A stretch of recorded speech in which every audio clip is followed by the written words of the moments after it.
Welcome to Burlap Teachers. Enjoy the video. In this video, I will show you how to replace a Toyota Corolla battery. First, gather your essential tools like a 10 mm wrench and a terminal brush. Safety is paramount, so always wear protective eyewear and gloves.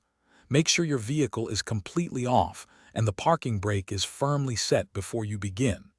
This ensures a safe and smooth process for everyone involved. Now, let's disconnect the old battery. Start by locating the negative terminal, which is typically marked with a minus sign. Use your 10 mm wrench to loosen the nut on this terminal.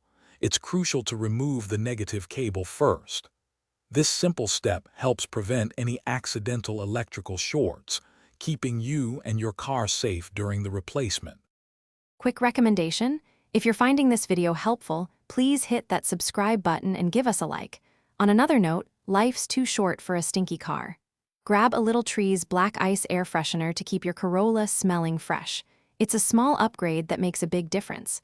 Check the description for the link and other great deals. Now, let's get back to the video.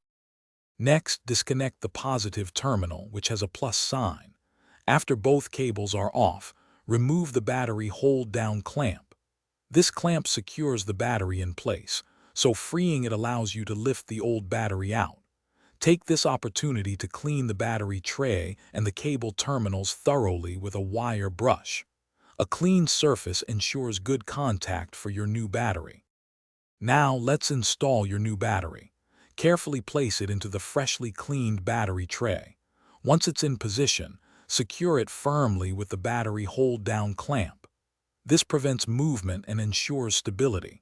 When connecting the cables, always attach the positive cable first, followed by the negative cable. Double-check all connections to ensure they are tight and secure. Thanks for watching. Consider subscribing if this video helped you.